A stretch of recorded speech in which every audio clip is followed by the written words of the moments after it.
சரி, இன்னைக்கு ஒரு முக்கியமான விஷயத்தை உங்களோடு ஷேர் பண்ண போகிறேன். ரொம்ப முக்கியமான விஷயம். நான் இங்கே சொல்கிற செய்தியெல்லாம் கவனமாக கேட்கணும். நான் ஆண்டவர்கிட்டருந்து கேட்டு உங்களுக்கு சொல்கிறேன். இந்த நோட்ஸு அங்கங்கே படித்து வந்து சொல்கிறது இல்லை. நான் கனவுல பார்க்குறது, ஆண்டவர் என் காதில் பேசுகிறத உங்களுக்கு செய்தியாக சொல்கிறேன். கரெக்டாக பிடிச்சிங்கன்னா எங்கேயோ போயிடுவீங்க. ஏதோ ஒரு பிரசங்கம் கேட்குறோன்ட்டு இப்படி சொரிஞ்சிட்டு போனீங்கன்னா அதுக்கு நான் ஒன்றும் பண்ண முடியாது. அல்லேலூயா. இப்போ ரைட்டாக உள்ள ஸ்பிரிட்டுக்குள்ளே போயிடுச்சுன்னா லைஃப் மாறிடும். ஆமேன். அல்லேலூயா. எனக்கு ஒரு முக்கிய காரியம், பலிபீடம் என்கிற ஒரு விஷயத்தை உங்களுக்கு சொல்ல போகிறேன். ஆல்டர். சொல்லுங்க, ஆல்டர். பலிபீடம். பலிபீடம்னா என்ன? பலி செலுத்துகிற பீடம். பலி செலுத்துகிற பீடம். இந்த பலிபீடத்துக்கு சாவு இல்லை. என்ன இல்லை? ஒன்ஸ் ஒரு பலிபீடத்தை நம்ம கட்டிட்டோம்னா அது கட்டினது. அதுக்கப்புறம் சாவே அது அப்படியே இட்டானலாம் நின்றுக்கிட்டே இருக்கும். அது மறிக்கவே மறிக்காது. அப்போ இந்த ஆல்டர் ரொம்ப முக்கியமானது. பழைய உடன்படிக்கையில் இதை பற்றி நிறைய சொல்லியிருக்கு, புதிய உடன்படிக்கையிலே இதை பற்றி நிறைய சொல்லியிருக்கு. ஆல்டரை பற்றி ஒரு 2-3 வசனங்களை மட்டும் வாசிச்சுட்டு செய்திக்குள்ள நான் போக விரும்புகிறேன். எபிரேயர் 13ஆம் அதிகாரம் 10ஆம் வசனம் வாசி. எபிரேயர் 13ஆம் அதிகாரம் 10ஆம் வசனம். சீக்கிரம் போடுங்க, சீக்கிரம் வாசிங்க.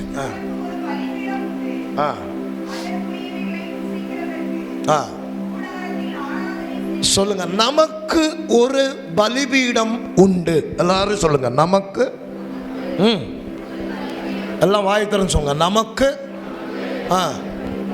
ஒரு 5 தடவை சொல்லுங்க. எனக்கு ஒரு, அப்படி சொல்லுங்க. சொல்லுங்க. நம்ம எல்லாத்துக்கும் என்ன இருக்குது? ஒரு இருக்கா? இப்ப நீங்க இருக்குன்னு சொல்றீங்க, உண்மையிலே உங்களுக்கு பலிபீடம் இருக்கா? Where is your altar? உங்களுக்கு ஆல்டர் இருக்கா? உங்களுக்கு பலிபீடம் இருக்கா? பவுல் சொல்லுகிறார், நமக்கு ஒரு பலிபீடம் இருக்கிறது. எங்க இருக்கு? எங்க வச்சிருக்கிற பலிபீடத்தை? பலிபீடம் என்ன பண்ணும்?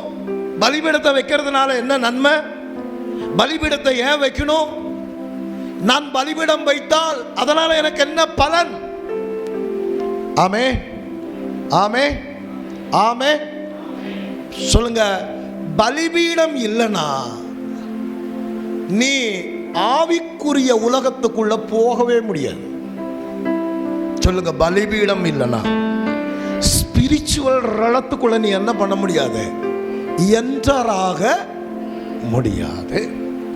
நீங்க ஆவிக்குரிய மனுஷனா, சரீர மனுஷனா? சொல்லுங்க.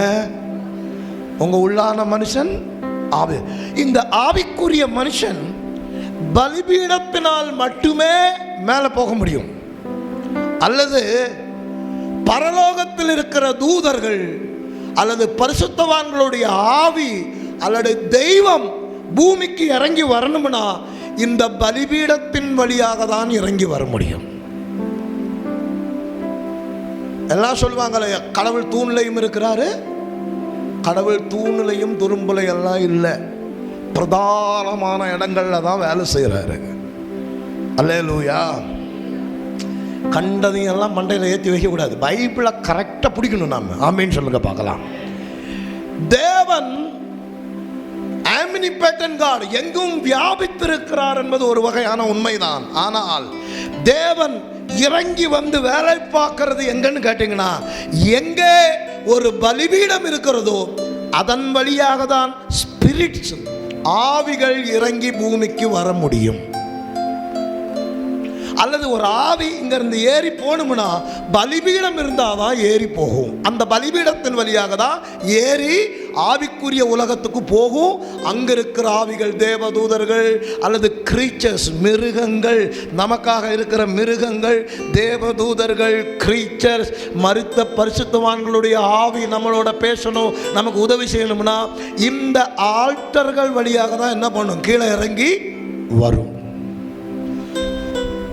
இதெல்லாம் எவனும் கிறிஸ்தவ உலகத்தில் இது வரைக்கும் சொன்னதில்லை. அல்லேலூயா.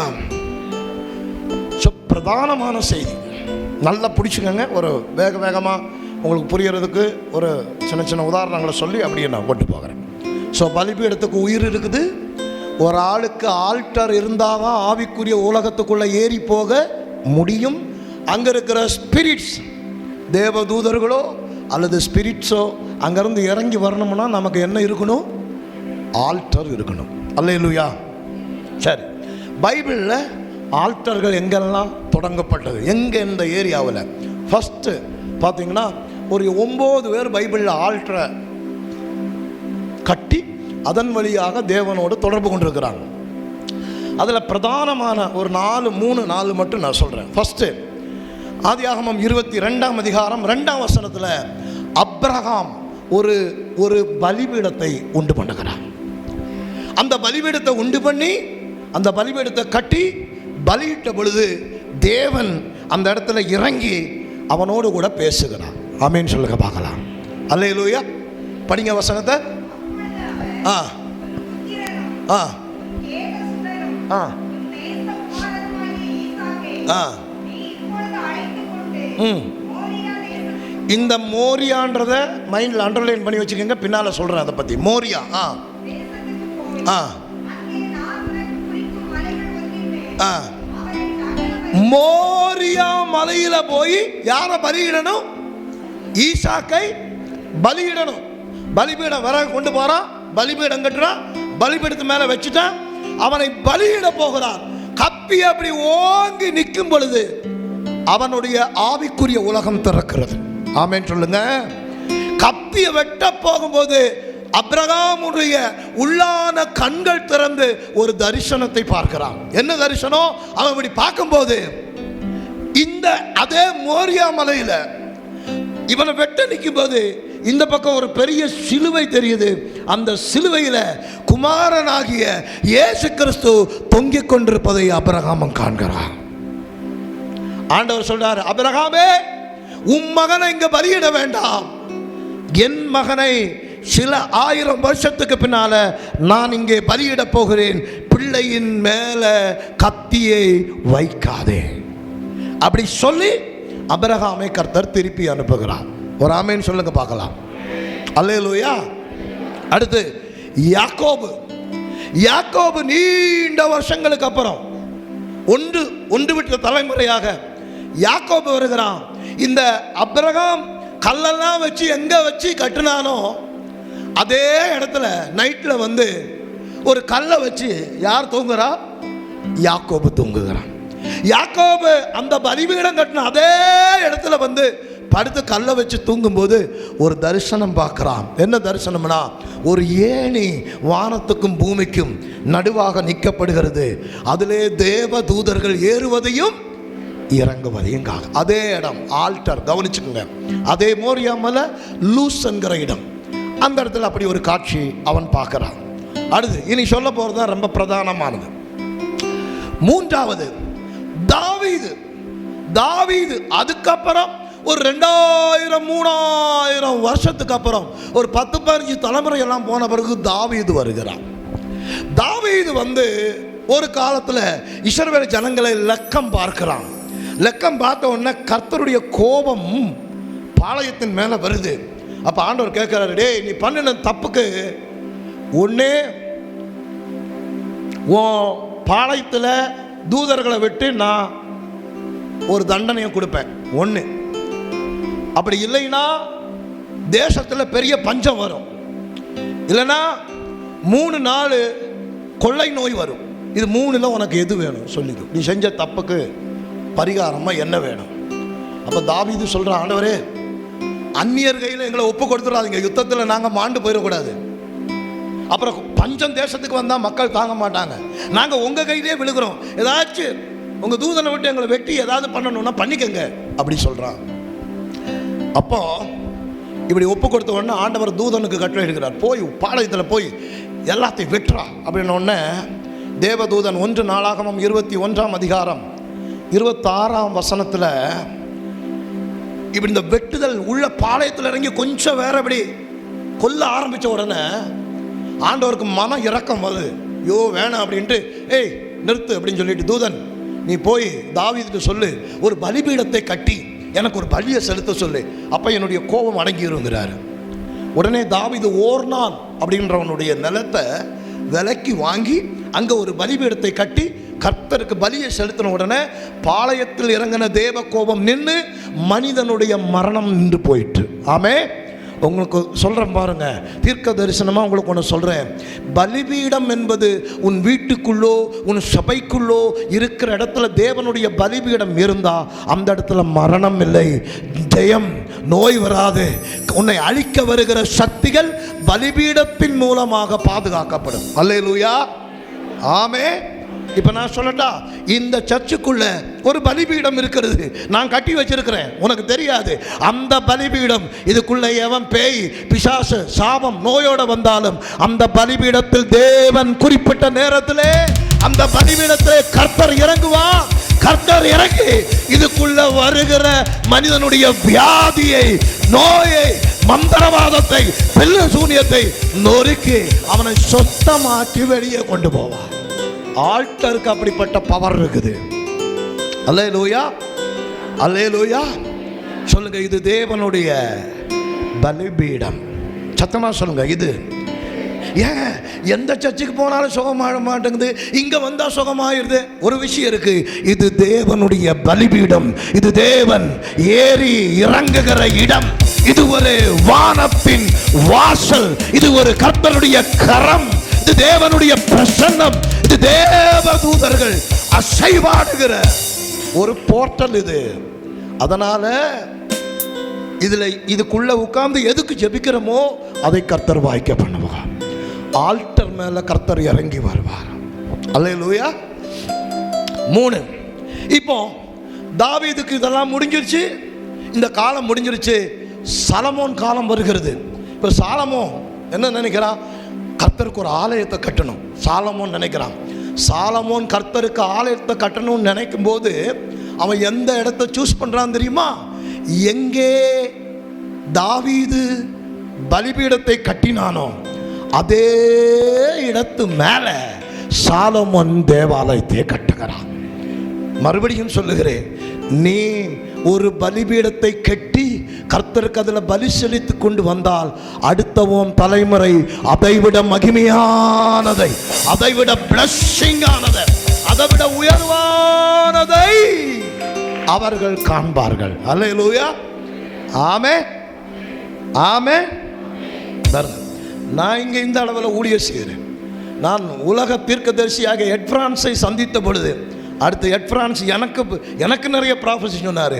அதை விட என் மகனை கூப்பிட்டு சொன்னார், அடுத்த உலகத்தினுடைய அடுத்த பிரதான தீர்க்கதரிசிகளில் நீ ஒருவர், நீ உலகம் ஃபுல்லா கர்த்தருடைய வார்த்தையை கொண்டு போவாய் என்று அவன் மேல ப்ராஃபஸியை வைக்கிறான். எப்படி தெரியுமா? நாம் பலிபீடத்தை செப்பனிட்டு சரியாக செய்யும் போது அடுத்த என்னுடைய தலைமுறையை உலக அளவுக்கு வேர்ல்டு வைடு பரிசுத்த ஆவியானவர் கொண்டு போய் சீல் வைக்கிறார். அல்லேலூயா. பக்கத்துல பார்த்து, நீ பலிபீடத்தை ஒழுங்கா கட்டுனா சொல்லு, வாய்த்தானு சொல்லு. பலிபீடத்தினுடைய முக்கியத்துவம் உனக்கு தெரிஞ்சா, பலிபீடத்தோட பயன் என்னன்னு உனக்கு தெரிஞ்சா, அதை நீ ஒழுங்கா பராமரிச்சா, அதை நீ ஒழுங்கா கட்டி கொண்டு வந்தா அடுத்த தலைமுறைக்கு அது தேவாலயமாக மாறும்.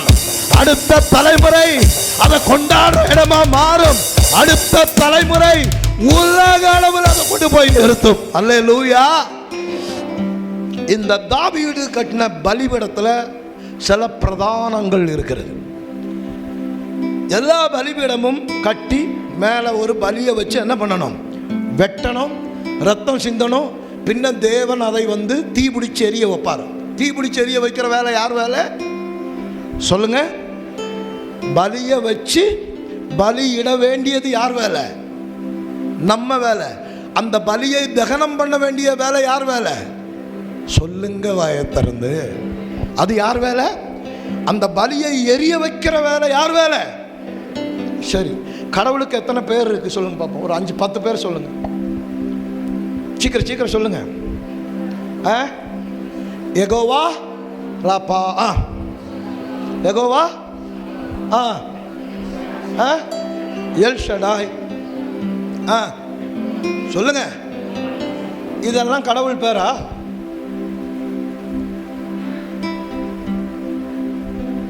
இதெல்லாம் கடவுள் பேரா? இதெல்லாம் பலிபீடத்துக்கு வச்ச பேரு. எதுக்கு வச்ச பேரு? வீட்டில் போய் பைபிளை நல்லா படி. இதெல்லாம் எதுக்கு வச்ச பேரு சொல்லு? இதெல்லாம் எதுக்கு வச்ச பேரு? கர்த்தர் அவங்களுக்கு இறங்குனாரு. இறங்குதுனால அந்த இடத்துக்கு என்ன பண்றாங்க? அவரு யாக்கோபு தரிசனம் பார்க்கிறான். அதுக்கு என்ன பேர் வைக்கிறான்? Bethel, L Elohim.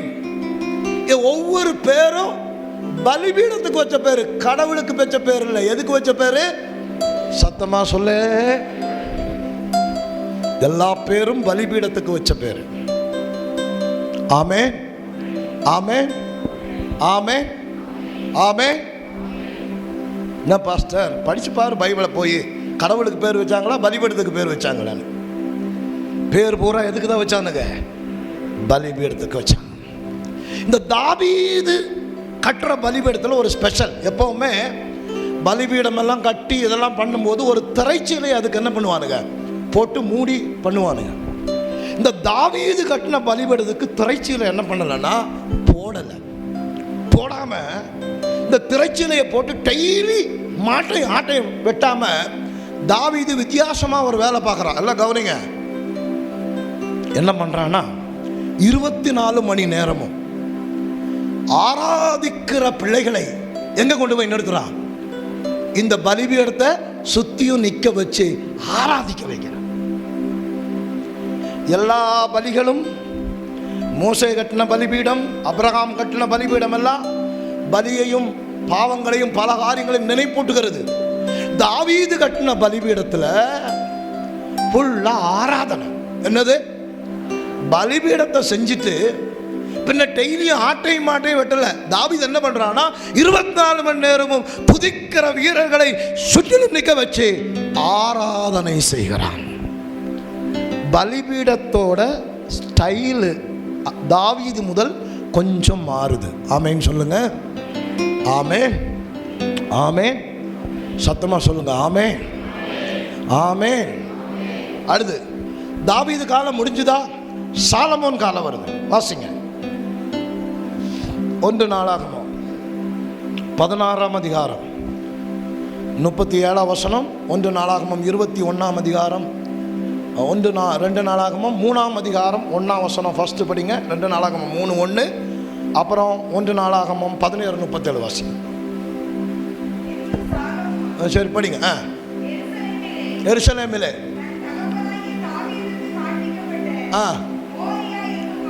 எந்த மலை? அபிரகாம் எங்க போட்டான் சொல்லுங்க?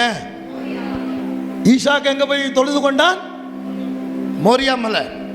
யாக்கோபு மோரியா மலை. இப்போ தாவீது எங்க போய் பலிபீடம் கட்டுகிறான்? மோரியா மலை. தாவீதோட மகன் எங்க வந்து பலிபீடம் கட்டுறான்? சொல்லுங்க சத்தமா. பின்பு நான் பலிபீடத்தை பத்தி பின்னால சொல்றேன். இது புரிஞ்சாதான் நான் பலிபீடம் சொன்னா உங்களுக்கு புரியும்.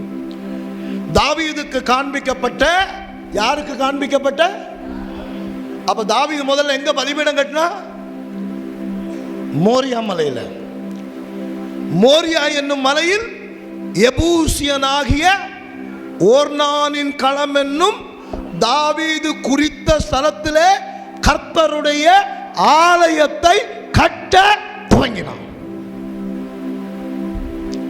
எங்க தாவீது பலிபீடம் கட்டி 24 மணி நேரமும் ஆராதனை வீரர்களை வைத்து ஆராதித்தானோ அதே இடத்துல சாலமோன் தேவாலயத்தை என்ன பண்ணுகிறான்? கட்டுகிறான்.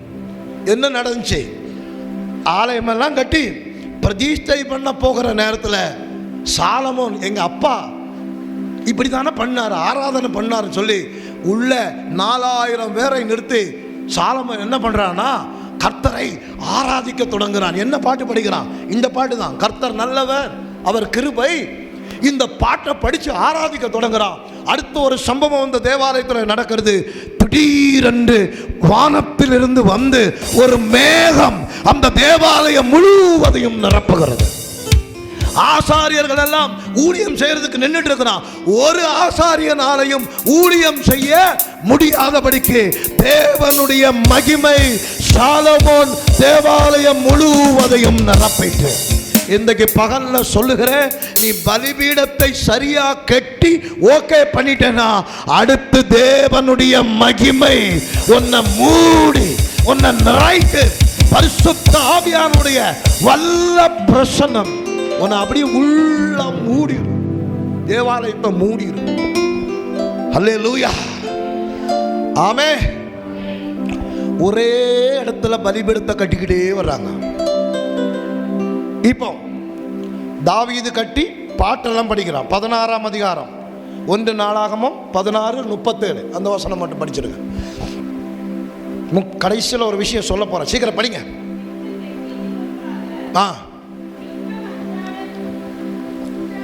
பின்பு பெட்டிக்கு முன்பாக நித்தம் அன்றாட முறையாய் சேவிக்கும்படி. சொல்லுங்க, நித்தம்.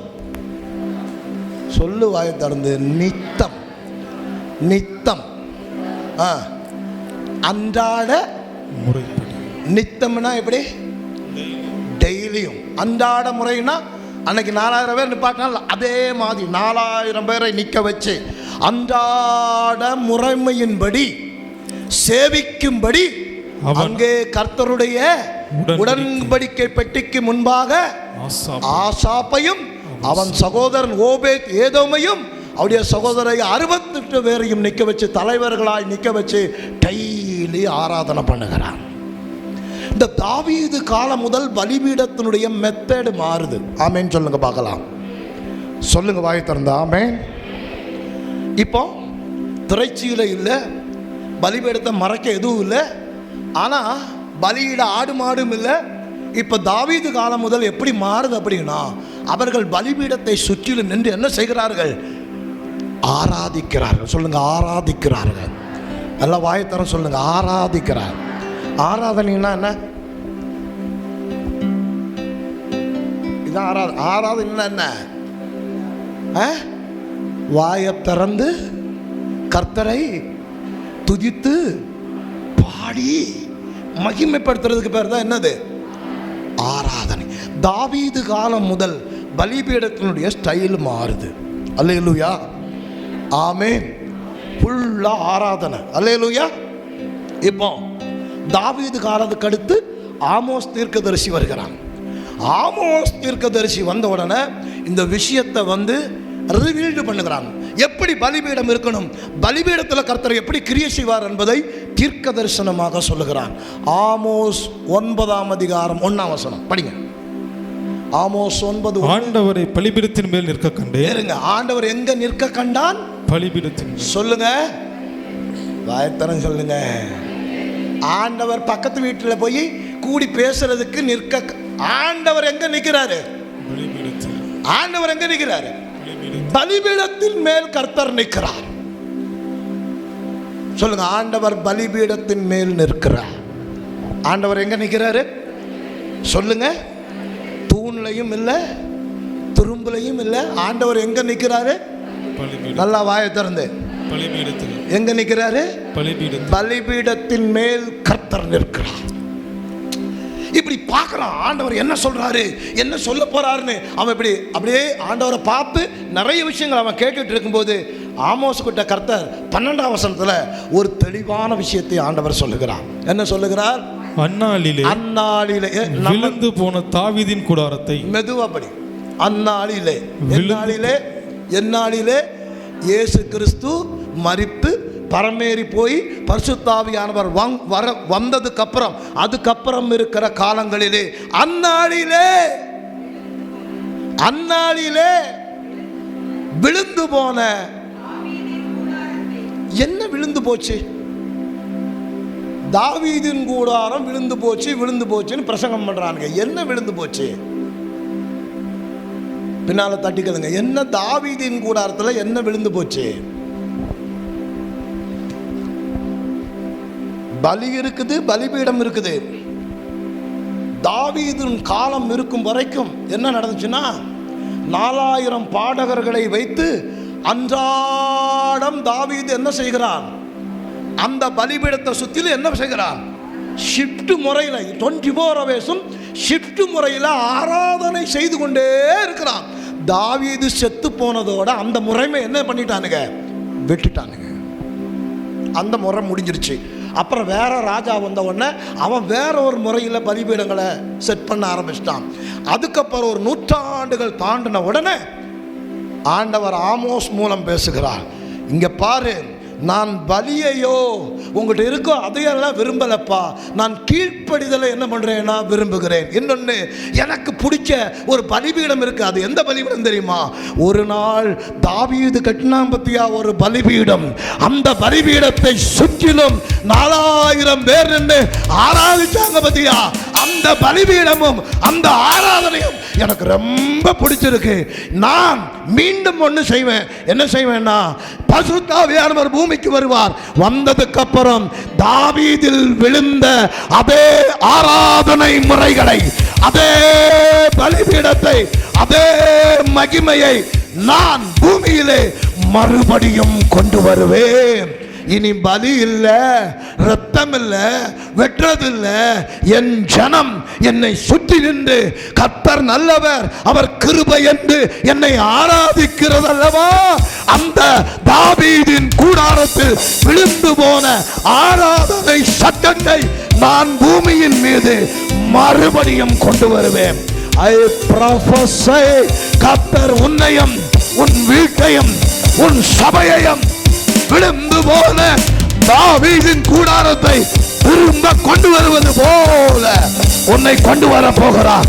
இன்னும் சொல்லுகிறேன், இந்த காலத்துல யார் கர்த்தரை பாடி துதித்து கீபோர்டு போட்டு ஆராதிச்சு கிண்ணறங்கள் வாசித்து கர்த்தரை ஆராதிக்கிறார்களோ, இயேசுவின் நாமத்தினால சொல்லுகிறேன், நீதான் தேவனுடைய பலிபீடம், நீதான் தேவனுடைய பலிபீடம், நீதான் தேவனுடைய ஆல்டர். அல்லேலூயா.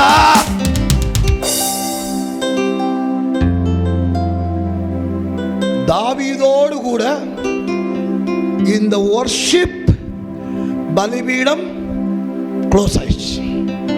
அதுக்கப்புறம் சாலமோன் கொஞ்ச நாள் பண்ணா அவனும் விட்டுட்டான். அதுக்கப்புறம் நீண்ட காலமாக இந்த பலியை மக்கள் என்ன பண்ணலன்னா கர்த்தருக்கு செலுத்தல. ஆடையும் மாடையுமே வெட்டிட்டு இருக்கிறான்.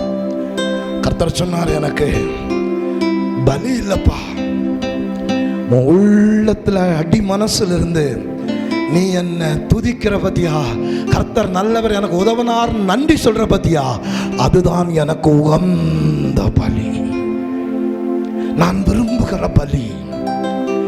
இந்த ஆற்றல நீ அதை தான் பண்ணணும் என்று சொல்லி ஆமோஸ் மூலமாக தேவன் திருவுடம் பெற்றுகிறார். அப்போஸ்தலர் 15ஆம் அதிகாரம் 17ஆம் வசனத்துல லூக்கா இதை மறுபடியும் நினைவு கூறுகிறார். மறுபடியும் ரிமைன் பண்ணி எழுதுகிறார். என்ன எழுதுகிறார்? எதற்கு பின்பு தாவீது காலம் முடிஞ்சிருச்சு. அதுக்கப்புறம் நிறைய ராஜாக்கள் வந்தாங்க. யாருமே இந்த ஆல்டரை செய்யல, இது மாதிரியான பலிபீடத்தை கட்டல. அதனால இப்ப பரிசுத்த ஆவியானவர் வந்த பின்பு, இதற்கு பின்பு சொல்லுங்க, இதற்கு பின்பு விழுந்து போன எங்க அங்க நிறுத்தினான்கள் அந்த ஆராதனை முறைமைகளை. அந்த விழுந்து போன தாவீதி கூடாரத்தை மறுபடியும் எடுப்பித்து அதிலே பழுதாய் போனவைகளை மறுபடியும் சீர்படுத்தி அதை செவ்வையாக நிலைநிறுத்துவேன் என்று ஆண்டவர் சொல்லுகிறார்.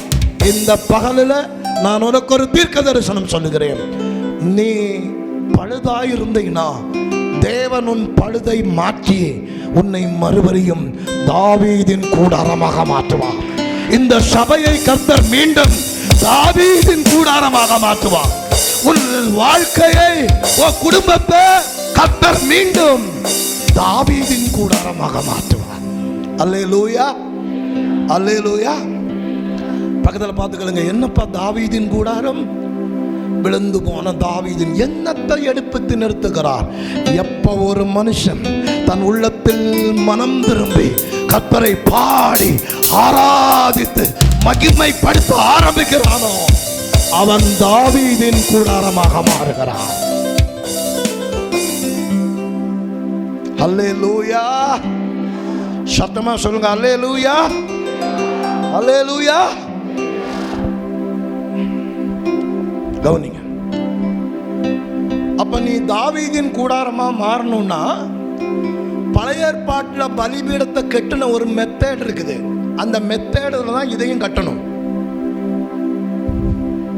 சும்மா பண்ண முடியாது. 1 மணி நேரம் உன்னால பாட்டு படிச்சு ஜெபிக்க முடியாது. நான் சொல்றேன், ப்ராப்பரா இந்த பலிபீடத்தை நீ கட்டலைன்னா உன்னால செய்ய முடியாது. நீ ரொம்ப பிஸிம்ப, உட்காரவெல்லாம் முடியாது. நீ இங்கே தான் பாவம் போல உட்கார்ந்துருப்ப. நீ வெளியில் போய் என்னென்ன பண்ணுவேன்னு எனக்கு தெரியும்.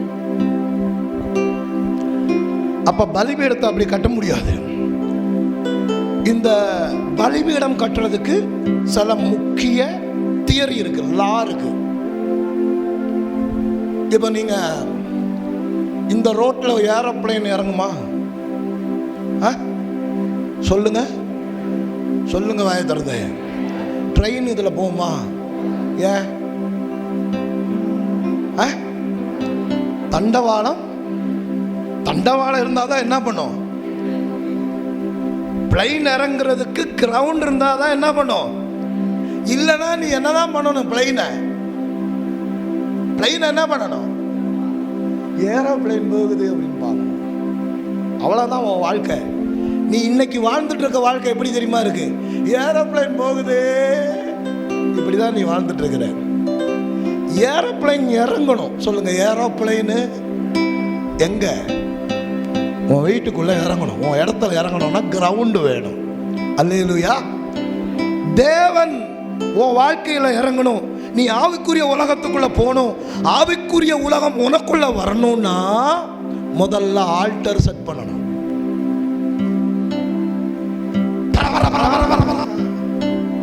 நீ எத்தனை பரபரா போட்டு வெளியில போய் என்னென்ன பேசுவ ஆண்டவருக்கு தெரியும். அப்படி இறங்காது. நீ இங்க கைய காலெல்லாம் தூக்கிட்டு காணிக்கையும் போட மாட்டேன், தசமாபாவம் போட மாட்டேன், ஏமாத்திட்டு போ. நீ ஒரு ஏமாத்துக்காரன்னு கர்த்தருக்கு சூப்பரா தெரியும். ஆல்டர் எல்லாம் இறங்காது. ஏஞ்சல்ஸ் எல்லாம் இறங்க மாட்டாங்க.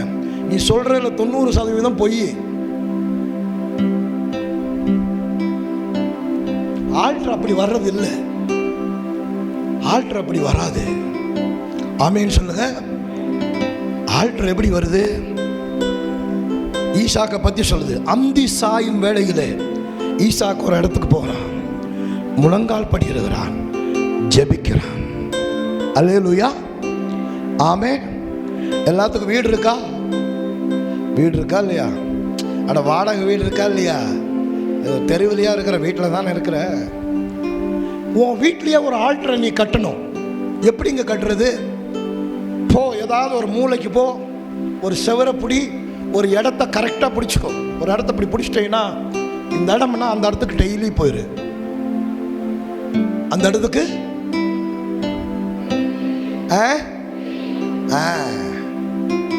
உனக்கு அதெல்லாம் தானே பிரச்சனை. நீ கண்ட பக்கம் ஓடுவிய, குடு குடு குடுன்னு ஓடுவிய.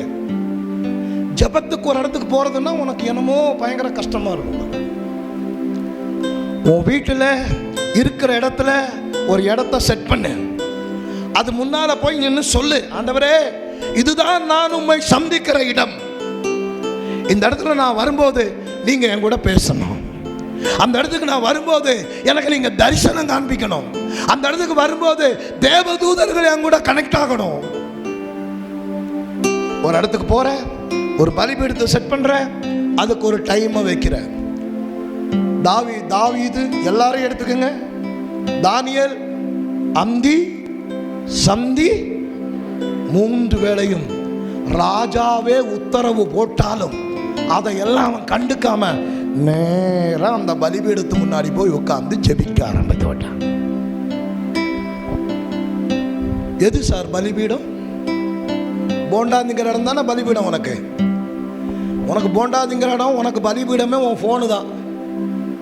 சில பேர்த்துக்கு பலிபீடம் வேலை, சில பேத்துக்கு பலிபீடம் ஃப்ரெண்டு வீட்டில் கொடுக்குற புளிசாதம் தான் பலிபீடம். ஓடணும் அங்கே போ போ.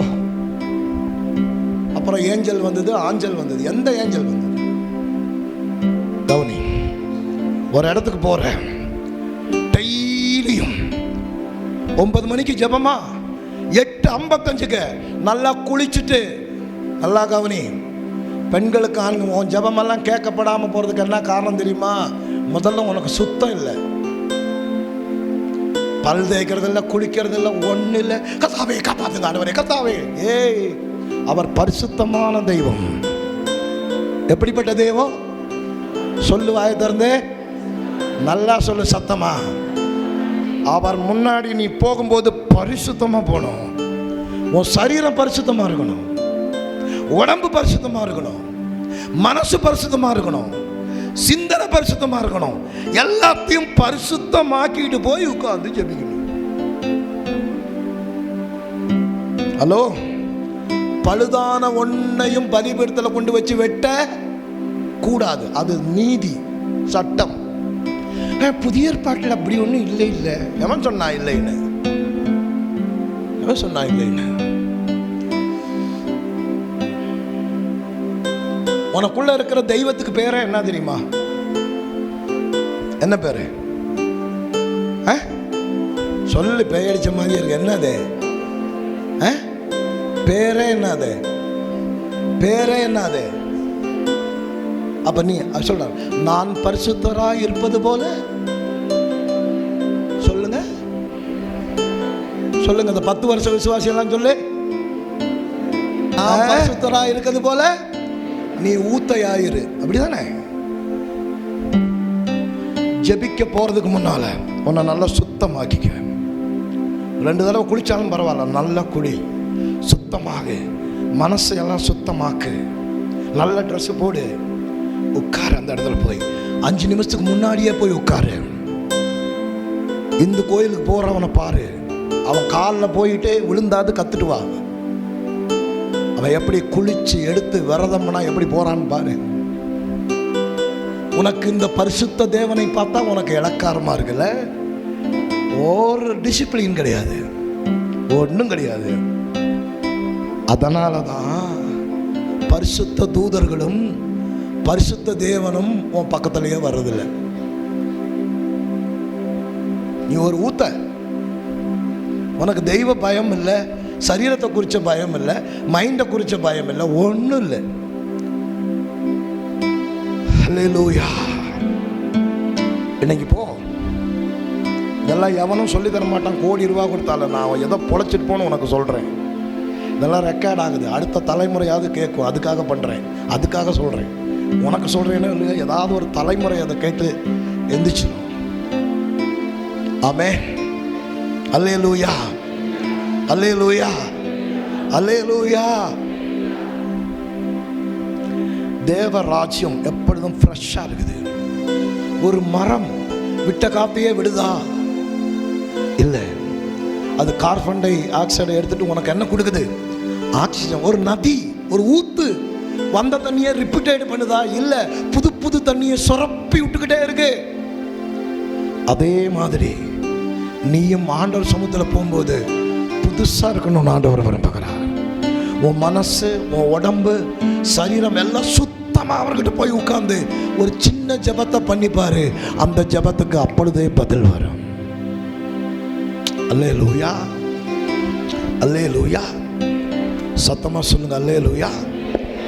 ஒரு இடத்த வச்சுக்க, ஒரு டைமை குறிச்சிரு. 1 நேரமோ 2 நேரமோ 3 நேரமோ அந்த இடத்துக்கு டைமுக்கு முன்னாடியே போ, சுத்தமாக போ, எதிர்பார்ப்பாடு போ, மைண்டை நல்லா வச்சுக்க. உள்ளே போகிறதுக்கு முன்னாடியே இயேசுவின் ரத்தத்தால் இந்த நாளில் நான் செஞ்சதெல்லாம் கழுகிறேன்னு சொல்லி கழுகிக்க, சுத்தம் பண்ணிக்க. அறிக்கையிட வேண்டும், அறிக்கையிடு.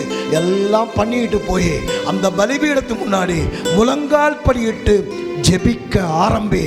ஜெபிச்சுட்டே இரு, ஜெபிச்சுட்டே இரு, ஜெபிச்சுட்டே இரு, ஜெபிச்சுட்டே இரு. பாரு, ஒரு நாள் ஒரு தூதன் முன்னால வந்து நிற்பாங்க. இப்படிதான் ஏஞ்சல்ஸ் வருவாங்க. நீ கனவுல பார்க்கறல்ல, அதெல்லாம் சும்மா இப்படி விசிட் பண்ணி போறது, சும்மா வந்து போறது. வந்து போறதால எல்லாம் பெரிய பிரயோஜனம் இல்லை. ஒரு தேவதூதன் உனக்குள்ள ஆக்டிவேட் ஆகி நீ ஜெபிக்க போகிற நேரத்தில் ஓ தூதனும் உன் கூடவே வந்து அங்க நிக்கிறான் பாரு, அதுதான் தூதனோடு வாழுகிற வாழ்க்கை. எத்தனை பேருக்கு புரியுது?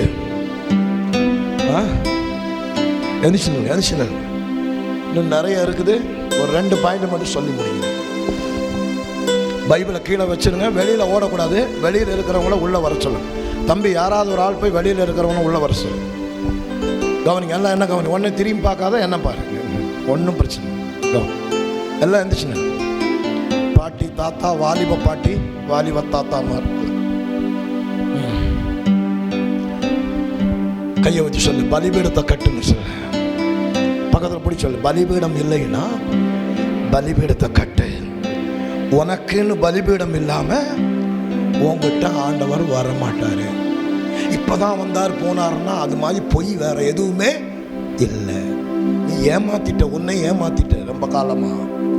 சரடெல்லாம் விடாத. இத்தனை வருஷத்துக்கு அப்புறம் இப்பதான் ஆண்டவர் என்கிட்ட நேரடியா பேசுகிறத 100% உணர முடியுது.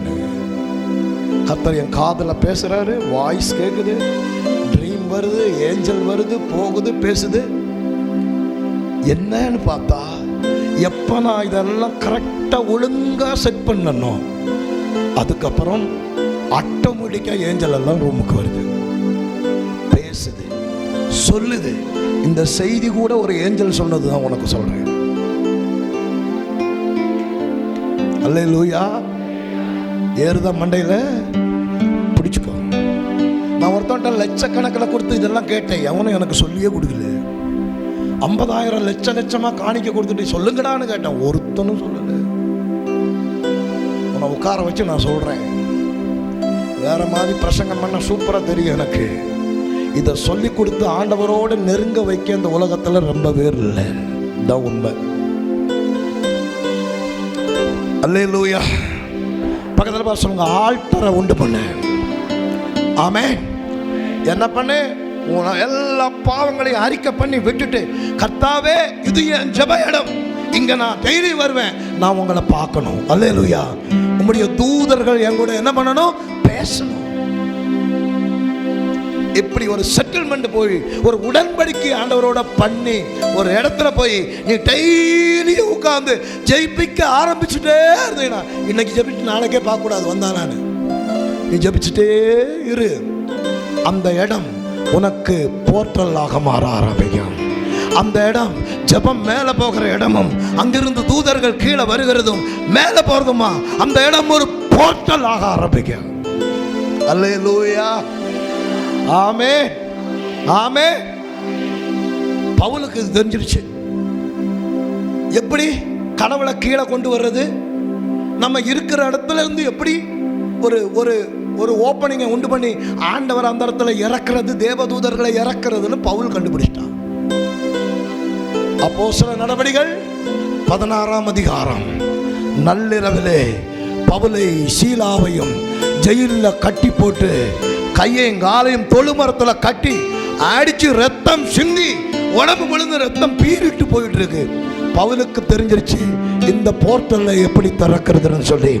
பவுல் நள்ளிரவிலே பைபிள்ல போட்டிருக்கு, கர்த்தரை பாடி துதிக்க ஆரம்பித்த பொழுது அடுத்த செகண்ட் திரைச்சாலைக்குள்ளாக அந்த போர்ட்டல் இறங்கி தேவதூதர்கள் இறங்கி சிறைச்சாலையின் அஸ்திபாரங்களை அசைக்கிறார்கள். நீ எங்க போனாலும் இந்த போர்ட்டலை ஓபன் பண்ண உனக்கு தெரிஞ்சா நீ ஓபன் பண்ணி தேவ காரியங்களை சாதிக்க முடியும். ஆமென். அல்லேலூயா. சத்தமா சொல்லு அல்லேலூயா. ஆமென். ஜெயிலுக்குள்ள ஓபன் ஆகுமா? ஓபன் ஆகும். கடைசி ஆளு இயேசு. இந்த பலிபீடத்தை முடிவுக்கு கொண்டு வந்தது யார்? ஆண்டவராகிய இயேசு. படிக்கிறீங்களா ஒரு வசனம்? யோவான் 19ஆம் அதிகாரம் 17-18 படிங்க. சீக்கிரம் சீக்கிரம் படிங்க. சிலுவையை எதை சுமந்து கொண்டு? ஆபிரகாமுக்கு மண்ணு கல்லெல்லாம் கட்டினது பலிபீடம். யாக்கோபு ஒரு கல்லை வச்சா அது அவனுக்கு பலிபீடம். தாவீது ஓர்பான் இடத்துல கல்லை எல்லாம் வச்சு பண்ணுனா அது என்னது? பலிபீடம். சாலமோன் தேவாலயத்தை கட்டி உள்ள ஒரு பலிபீடத்தை செட் பண்ணா. இந்த பலிபீடங்கள் இப்படியே வந்து இயேசுவுக்கு வருகிறது. இந்த பலிபீடத்து மேல எல்லாம் ஒரு மிருகத்தை வச்சு வெட்டினாங்க. இயேசுவை தூக்கி வச்ச இடம் சிலுவை. இயேசுடைய பலிபீடம், இயேசுவை பலியாக்கின இடம் சிலுவை. எந்த இடம்? மோரியா மலை, கொல்கதா என்கிற அந்த மோரியா மலையின் கொஞ்சம் தள்ளுன இடத்துல இயேசுவையும் கொண்டு போய் சிலுவை என்கிற பலிபீடத்து மேல படுக்க வைக்கிறான். இயேசுவை குத்துறான். இயேசு மண்டையில முள்முடிய வைக்கிறான். ரத்தமும் நீரும் கீழே எல்லாம் கொட்டுது. சிலுவை என்கிற பலிபீடத்தில் இயேசு தொங்கிக் கொண்டிருக்கிறார். தாவீதுடைய பலிபீடத்துக்கு திரைச்சீலைகள் இல்லை. இயேசுவும் வெட்ட வழியில திரைச்சீலைகள் இல்லாமல் சிலுவை என்கிற பலிபீடத்தில் இயேசு தொங்கிக் கொண்டிருக்கிறார். எங்க சார் உலகம் ஃபுல்லா சிலுவை வச்சிருக்குது. சிலுவை இயேசுடைய பலிபீடம். இந்த சிலுவையை ஒரு பிசாசு இப்படி பார்த்துச்சுன்னா அதுக்கு வயிற்றுல புளிய கரைச்சிரும். ஐயோ, இந்த பலிபீடத்துல தானே இயேசு செத்தாரு, ஜனத்துக்கு விடுதலையை வாங்கி கொடுத்தாருன்னு சொல்லி சிலுவையை பார்த்த உடனே பேய்க்கு அப்படியே உதற ஆரம்பிச்சிடும். அதனாலதான் உலகம் ஃபுல்லா சிலுவை வச்சிருக்கிறார். இந்த பலிபீடத்தை பார்த்த உடனே தூதர்களுக்கு ஒரு சந்தோஷம் வந்துடும். ஆஹா, இந்த பலிபீடத்தில் தானே பிசாசின் அதிகாரங்களை துரைதனங்களை உரிந்து கொண்டு வெளியரங்கமான கோலமாக்கி பிசாசை இந்த பலிபீடத்தில் தானே இயேசு ஜெயிச்சார் அப்படின்னு தூதனுக்கு ஒரு சந்தோஷம் வந்துடும். அல்லேலூயா, அல்லேலூயா. கடைசி பலிபீடம் என்னது? சிலுவை. சிலுவையில வச்சு இயேசுவை கொல்லுகிறார்கள். இயேசு மரித்த பொழுது இது அடையாள சின்னமா உலகம் ஃபுல்லா போகுது. பவுலும் இதை அடையாளப்படுத்துகிறார். சிலுவை இயேசுவனுடைய பலிபீடம். இப்ப நாம் 13ஆம் அதிகாரம் எபிரேயர் 13:10 பவுல் சொல்லுகிறார், நமக்கு ஒரு பலிபீடம் உண்டு. கை வைத்து சொல்லுங்க, நமக்கு. சத்தமா சொல்லுங்க, நமக்கு. வாயத்தரம் சொல்லுங்க, நமக்கு. நல்ல வாயத்தரம் சத்தமா சொல்லுங்க, நமக்கு ஒரே பலிபீடம் உண்டு. அது அவருடைய சிலுவை. எனக்காக சிலுவையில எல்லாத்தையும் முடித்தார். எனக்காக சிலுவையில ஜெயித்தார். பிசாசை ஜெயித்தார், வியாதியை ஜெயித்தார், மந்திரவாதத்தை ஜெயித்தார், எல்லாத்தையும் ஜெயித்தார். அல்லேலூயா, அல்லேலூயா, அல்லேலூயா. பவுலுடைய பிரசங்கம் ஃபுல்லா சிலுவைதான். எதுதான் சொல்லுங்க, எதுதான்? உன் வாழ்க்கையில சிலுவையை குறித்து தியானம் பண்ணிக்கிட்டே இரு. என்னென்ன நடந்துச்சு சிலுவையில, என்ன மாறிச்சு, இது உன்னை தீப்பிடிக்க வச்சிரும் உள்ள. அல்லேலூயா. ஒரு 4 வசனம் மட்டும் படிங்க பார்க்கலாம். 1 கொரிந்தியர் 1:18. சிலுவையை பற்றின உபதேசம் கெட்டு போகிறவனுக்கு பைத்தியம். சொல்லுங்க, சிலுவையை பற்றி சொல்லும் போது சிலுவையா அப்படின்னா அவனுக்கு அது விளங்கலன்னு அர்த்தம். கெட்டு போகிறவனுக்கு சிலுவையை குறித்த உபதேசம் பைத்தியம். ரட்சிக்கப்படுகிற நமக்கோ அது என்னது? கையை வைத்து சொல்லுங்க, நல்லா கையை வைத்து சொல்லுங்க. ரட்சிக்கப்படுகிற நமக்கு சிலுவையை பற்றின உபதேசம் என்னது? தேவனுடைய பலன். தேவனுடைய பலன் தான் தேவ தூதர்கள் அர்த்தம். ஆமென், அல்லேலூயா, அல்லேலூயா. அடுத்து 1 கொரிந்தியர் 2ஆம் அதிகாரம் 2ஆம் வசனம். பவுல் சொல்றார், நான் இந்த உலகத்துல எதை பத்தி அறிய விரும்பல, நான் சிலுவையை பற்றி அறிய விரும்புகிறேன். அவரையும் அவருடைய சிலுவையையும் சிலுவையில் அறையப்பட்ட அவரையே அன்றி நான் உங்களுக்குள் வேறொன்றையும் அறியாதிருக்க விரும்புகிறேன். நீ உனக்கு எது தெரியலனாலும் பரவாயில்ல, சிலுவை மட்டும் நல்லா தெரியணும். அது என்ன நடந்துச்சு, சிலுவையில சுத்திலும் யார் இருந்தா, இந்த சிலுவை இங்கே இல்லை, பரலோகத்திலும் இருக்கிறது. ஆவிக்குரிய உலகத்தில் இந்த சிலுவை வடிவில் ஒன்று இருக்குது, ஒரு ஆசரிப்பு கூடாரம். ஆமென். அந்த ஆசரிப்பு கூடாரத்தை பார்த்து தான் பூமியில் ஆசரிப்பு கூடாரத்தை ஆண்டவர் போட சொன்னார். அடுத்து கலாத்தியர் 2:20 சொல்றாரு, நான் சிலுவையில் அறையப்பட்டேன், இனி நான் அல்ல, கிறிஸ்துவே என்னில். கலாத்தியர் 2:20 வாசிங்க. எங்க அறையப்பட்டேன்? பவுல் என்ன சொல்றாரு, இந்த சிலுவையில இயேசு அறைஞ்சதுனால இது பலிபீடமாச்சு. அதுக்கப்புறம் என்னென்னவோ பூமியில நடந்துச்சு, அதே மாதிரி நானும் சிலுவையில் அறையப்பட போகிறேன். எக்கச்சக்கமான சூப்பர் நேச்சுரல் என் மேல நடக்கணும். கவனிக்கிறீங்களா? பின்னால நானும் சிலுவையில் அறையப்பட வேண்டும். பக்கத்தில் பார்த்துக்கால, நான் சிலுவையில் அறையப்படணும்னா என்னங்க? கேளு கேளு, சிலுவையில் அறையப்படுறதுன்னா என்ன? அரைஞ்சிடலாமா? பவுல் சொன்ன மாதிரியே ஒரு 200 சிலுவையை கொண்டு வந்து போட்டுடலாமா உன்னைய? சிலுவையில் அறையப்படுவதுன்னா என்ன அப்படின்னா, உன் பெருமை இருக்குது பத்தியா, பெருமை பிடிச்ச புத்தி, அதை அதில் வச்சு என்ன பண்ணிடணும்? அடிச்சு. இருமாப்பு, திமிரு, பொய், திருட்டு, விபச்சாரம், வேசித்தனம், களவு, அகங்காரம், ஆணவம், ஜாதி பெருமை, பணப்பெருமை, கீழ்ப்படியாமை எல்லாத்தையும் இதுல வச்சு உன்னைய சேர்த்து அப்படியே அடிச்சிடணும். அதுதான் சிலுவையில் அறையப்படுகிறது. அல்லேலூயா, அல்லேலூயா. பழைய ஏற்பாட்டு ஆல்டர் முடிஞ்சிருச்சு. இப்போ யார் ஆல்டர் தெரியுமா? பலிபீடம் யார் தெரியுமா? சொல்லு. நீதான் பலிபீடம். இப்ப யார் பலிபீடம்? வாயத்தரம் சொல்லு, சத்தமா சொல்லு, பக்கத்துல தட்டி சொல்லு. இப்ப பலிபீடமே யார்தான்? பவுல் பலிபீடமா இருந்ததுனாலதான் ஜெயிலுக்குள்ள பாட்டு படிச்ச உடனே அஸ்திவாரம் என்ன பண்ணுது? சொல்லு. அவன் அசுத்தம் உள்ளவனும் தேவனுக்கு பிரியமில்லாதவனுமா இருந்தா அஸ்திவாரம் என்ன பண்ணாது? அவன் பலிபீடமா இருந்ததுனால, இந்த பலிபீடத்துக்குள்ள இருந்து ஆண்டவரே கூப்பிட்டதுனால தேவன் அந்த இடத்துல இறங்கி வந்தார். நீ பலிபீடமானா, நீ பலிபீடமா மாறினா, நீ எங்க ஆண்டவரை கூப்பிடுறியோ அந்த இடத்துக்கு ஆண்டவர் உன் மேல இறங்கி வருவா. You are a new creation. நீதான் புதிய உடன்படிக்கையினுடைய பலிபீடம். அததான் பவுல் எழுதுறாரு. இந்த சிலுவையில் என்னென்ன நடந்துச்சோ அது மாதிரி என்னைய சிலுவையில், அப்போ உன் திமிரை கொடுத்துட்டீங்கன்னா, உன் அடங்காத தன்மையை கொடுத்துட்டீங்கன்னா, உன் கீழ்ப்படியாமையை கொடுத்துட்டீங்கன்னா, நீ தாழ்மை ஆயிட்டேன்னா நீ பலிபீடமாக மாறுவ. இதையெல்லாம் வச்சுட்டு நாங்கள் நைட்டெல்லாம் ஜெபம் பண்ணோம் பாஸ்டர், ஒரு பிரயோஜனம் இல்லை.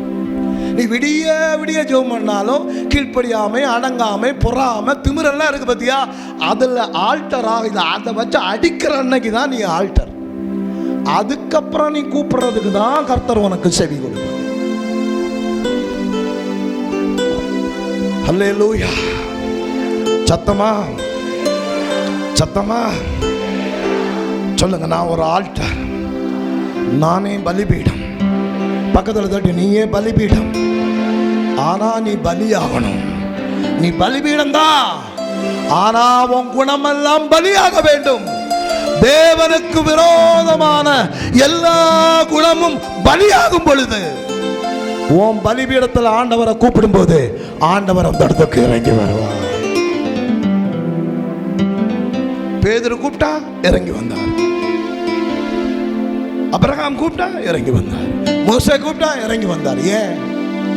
அவர்கள் தங்களை என்னவாக மாற்றினார்கள்? பலிபீடமாக மாற்றினார்கள். எத்தனை பேருக்கு நான் சொன்னது புரிஞ்சிருச்சு?